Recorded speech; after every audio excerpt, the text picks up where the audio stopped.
Welcome again to Game of Theories, where I introduce theories of management, administration, and leadership.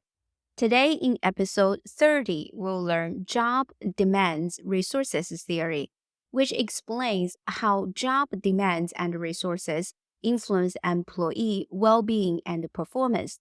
It emphasizes the importance of balancing job demands with job resources to promote employee health and prevent negative outcomes. Let's set the scene. You are gearing up for a presentation to a room full of people.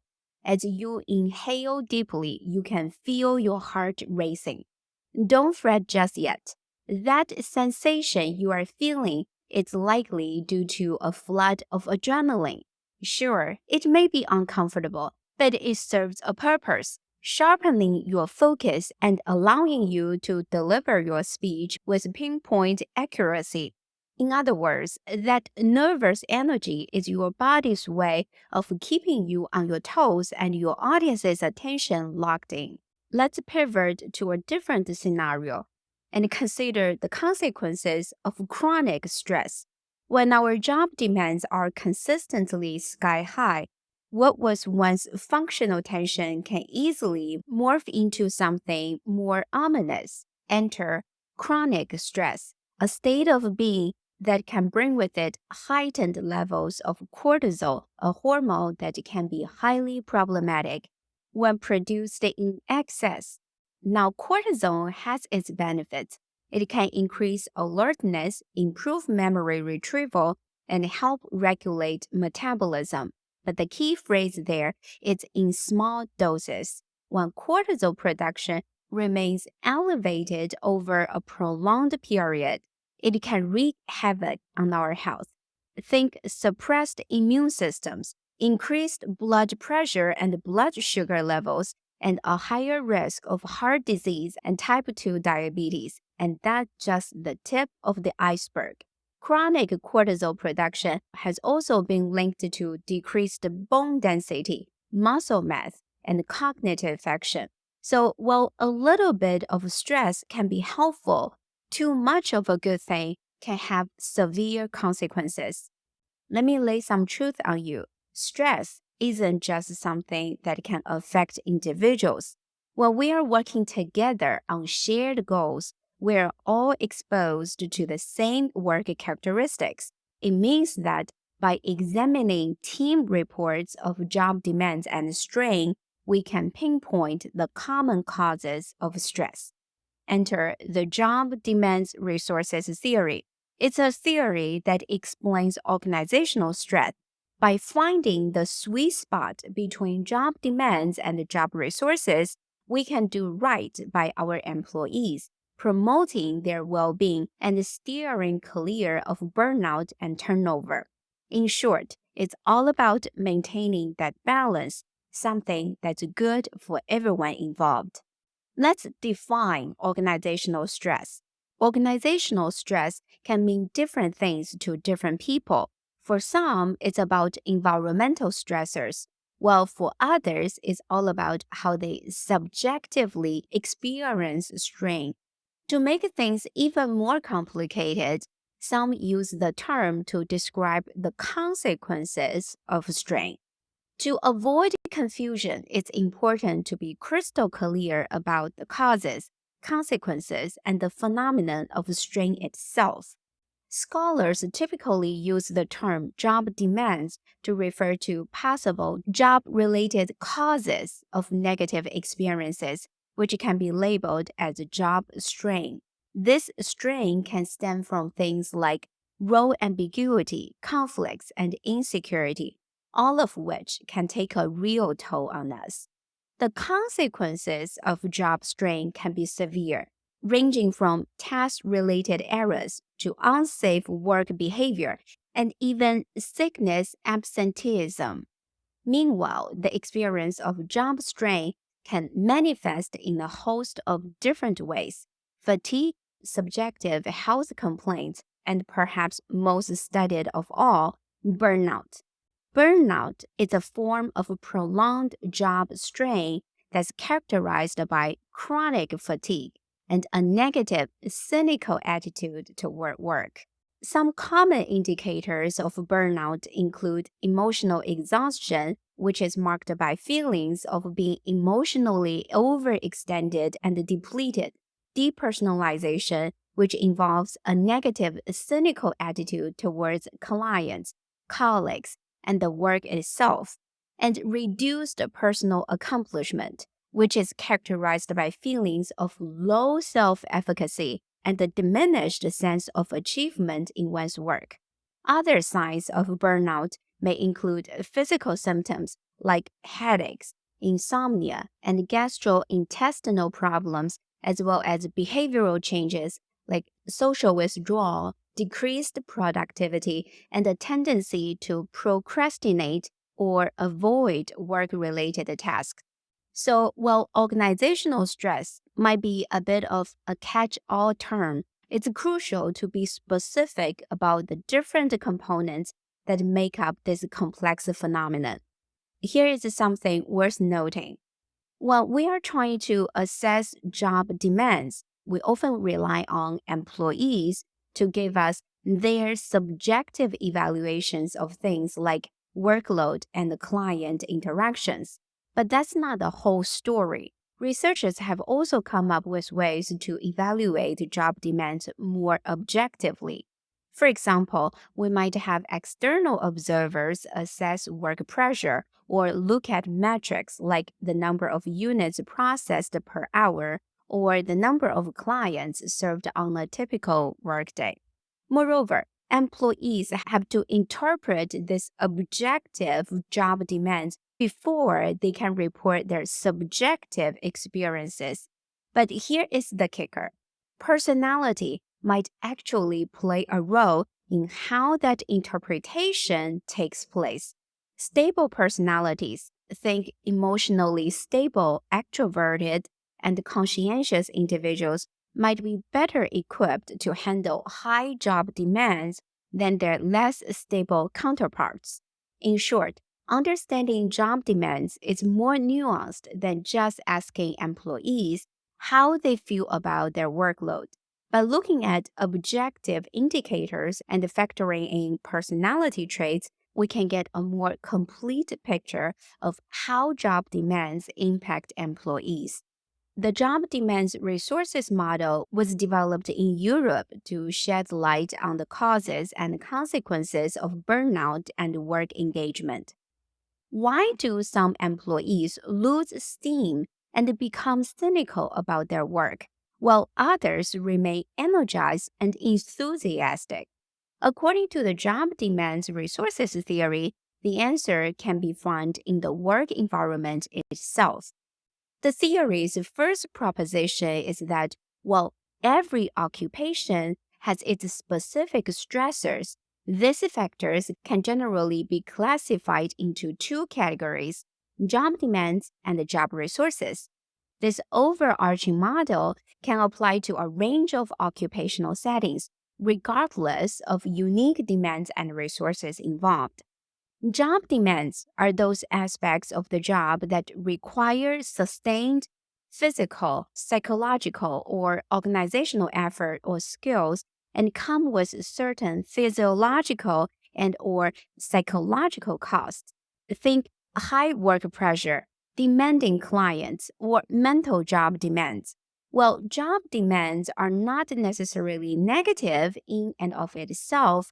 They can become job stressors if they require so much effort that the employee fails to recover adequately. For example, in the healthcare industry, long working hours, high patient volumes, and emotionally demanding interactions with patients and their families can be job demands that contribute to stress and burnout among healthcare professionals. Similarly, in the technology industry, rapid changes and intense competition can lead to high job demands, such as tight deadlines and long working hours, which can cause stress and burnout among employees. In education, teachers may experience high job demands, such as managing large classes, preparing for exams and grading assignments, and addressing the emotional needs of students which can contribute to burnout. Now let's talk about job resources, those physical, psychological, social, or organizational aspects of a job that serve a few key purposes.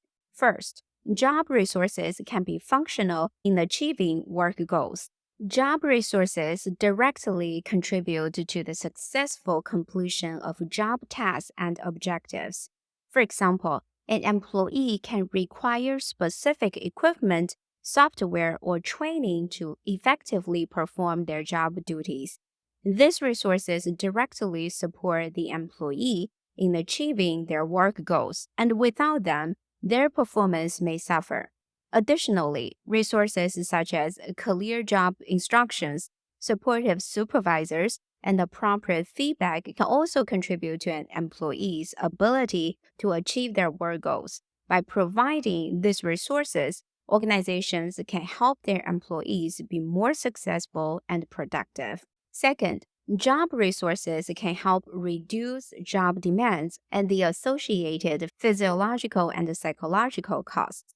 For example, a flexible work schedule, access to a supportive supervisor, or the ability to take breaks between the workday can all be considered job resources that can help reduce job demands and associated stress. By having these resources available, employees may be better equipped to manage their workload and avoid the physical and mental strain that can result from high job demands. Third, job resources can stimulate personal growth, learning, and development. It means that job resources can provide opportunities for employees to improve their skills, acquire new knowledge, and develop personally and professionally. For example, a job resource like training programs can help employees acquire new skills and knowledge that they can apply to their work tasks. Another job resource like mentoring can help employees receive guidance and support from more experienced colleagues, which can help them develop their skills and confidence. By providing job resources that stimulate personal growth and development, organizations can help employees feel more engaged, motivated, and satisfied in their work. So it's not just about managing job demands. Job resources matter in their own right. People are motivated to protect and accumulate their resources. These resources satisfy basic psychological needs of autonomy, relatedness, and competence. Most of us want to feel like we have some control over what we do, can show off our strength, and can share experiences with others. Job resources can help meet these needs. These job resources can be found at various levels. The macro, organizational level, think pay, career opportunities, job security. The interpersonal level, think supervisor and coworker support, team climate. The job level, think role clarity, participation in decision making. And the task level, think skill variety, task identity, task significance, autonomy, and performance feedback. In short, job resources are crucial for job satisfaction and well-being, and they're something that employees are motivated to protect and accumulate. The job demands resources theory makes a second proposition about the psychological processes that underlie job strain and motivation. There are two processes at play here. The first is a process of health impairment, which suggests that poorly designed jobs or chronic job demands, like work overload or emotional demands, can exhaust the employee's mental and physical resources, leading to a depletion of energy and health problems. A faculty member is required to teach a high number of courses each semester and complete excessive paperwork, leaving them with little time to conduct research or engage in professional development activities. This can lead to chronic job demands and a depletion of energy, resulting in health problems and decreased job satisfaction. In this case, job resources such as access to research assistants, teaching assistants, or sabbatical leaves could help mitigate the negative impact of the job demands and allow the faculty member to engage in other important aspects of their job. People will often use performance protection strategies like increasing subjective effort to prevent decrements in test performance. Unfortunately, over time, these compensatory strategies can drain individuals' energy and eventually lead to a breakdown. The second process proposed by the job demands resources theory is motivational.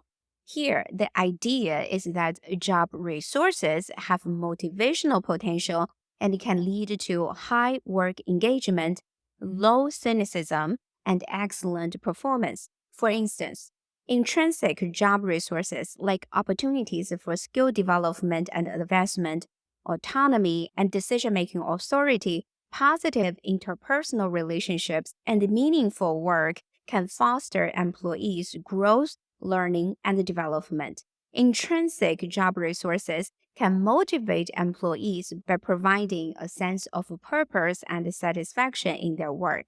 Extrinsic job resources like adequate compensation and benefits, supportive policies and procedures, access to necessary equipment and technology, and clear goals and expectations can help employees achieve work goals and reduce stress. Extrinsic job resources can motivate employees by improving their financial security, work life balance, productivity, and a sense of value in the organization. By providing these kinds of job resources, employers can help motivate and engage employees while reducing the risk of burnout and cynicism. The job demands resources theory puts forward a third proposition that emphasizes the importance of the interaction between job demands and job resources in the development of organizational stress. This proposition suggests that job resources can function as a buffer to mitigate the impact of job demands on job strain, such as burnout. For example, a job resource like social support from colleagues or supervisors can help employees cope with high job demands like a heavy workload or emotional stressors. Similarly, job resources like autonomy and decision making authority can give employees a sense of control over their work and reduce the negative impact of high job demands. The specific job characteristics that prevail in the work environment will determine which job demands and resources play a role. For example, jobs with high time pressure, such as emergency medical technicians, air traffic controllers, journalists, and event planners, require resources like effective time management tools or supportive coworkers to mitigate the stress of the time pressure. Similarly, jobs with high emotional demands, such as healthcare workers, social workers, customer service representatives, teachers, police officers, and firefighters, require resources like stress management training or access to mental health services. The job demands resources theory suggests that by identifying and addressing both job demands and job resources, employers can create a work environment that promotes employee well being and reduces the risk of negative outcomes like burnout and turnover. The fourth proposition of the job demands resources theory is that job resources are particularly motivating when job demands are high.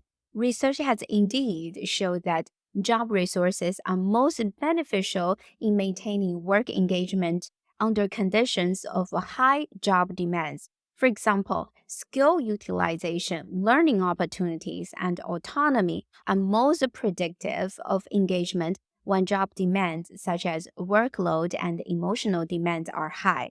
This indicates that resources become most salient under demanding conditions. Put differently, job demands become challenges when employees have sufficient job resources available. However, job demands become stressors when job resources are lacking. The fifth proposition of the job demands resources theory is the active role of employees in shaping their work environment. The theory suggests that employees may proactively change the content or design of their jobs by selecting specific tasks, negotiating different job content, or assigning meaning to their tasks or jobs. This process is referred to as job crafting. For instance, an employee might choose to volunteer for a project that requires a new skill they want to develop, or they might request additional responsibilities to make their work more challenging. Moreover, they might negotiate with their supervisor for more flexible hours or the ability to work from home to improve their work life balance. Engaged workers might also take initiative to seek feedback on their performance to improve their skills and job performance, or they might seek help from colleagues to overcome work related challenges. For example, a team member who is struggling to complete a project on time might ask a colleague for assistance in order to alleviate the time pressure.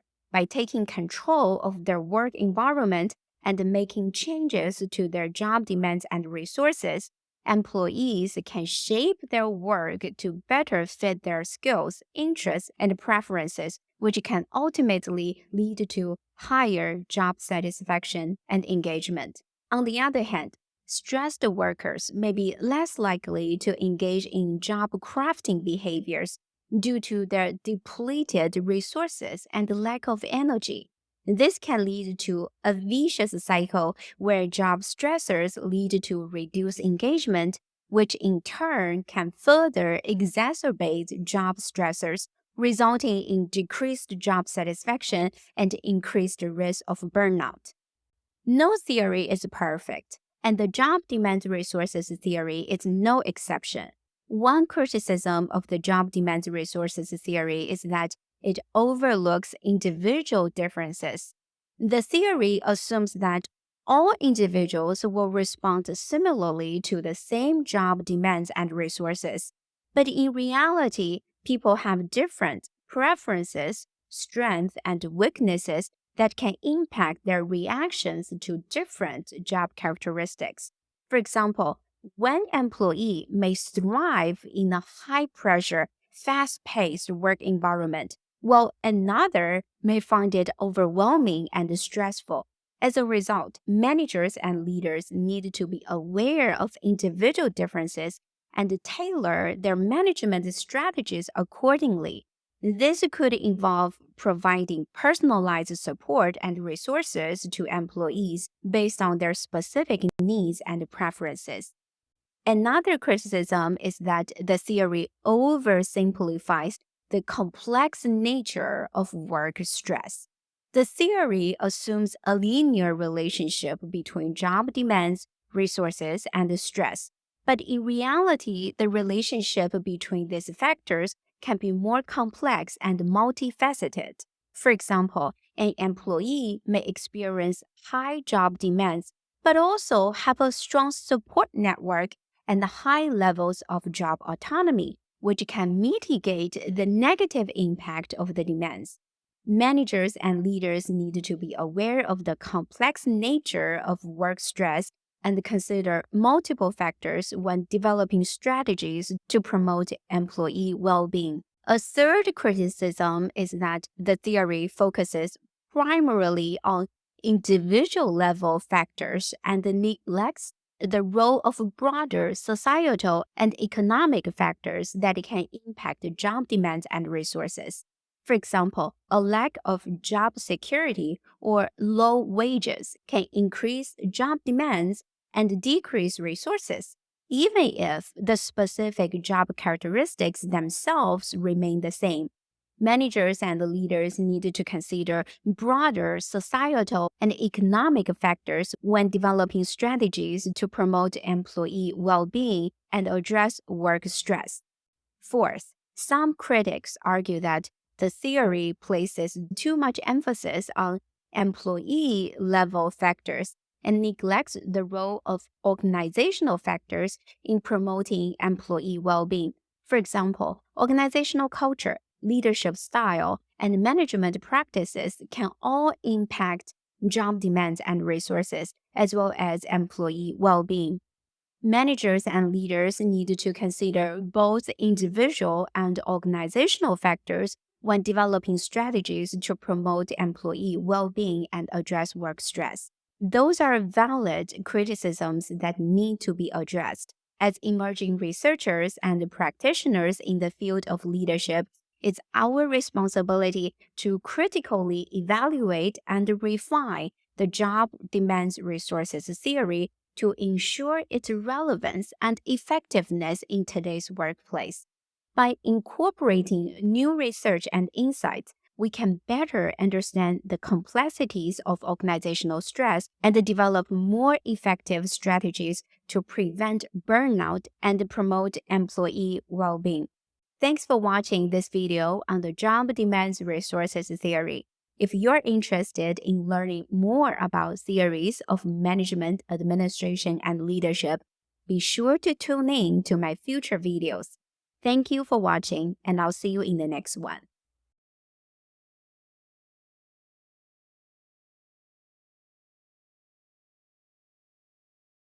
If you want to know more about how to build a theoretical framework for your research, I have published a book titled Demystify Theories, a workbook for developing theoretical frameworks of educational leadership research. The link of the book is in the description below.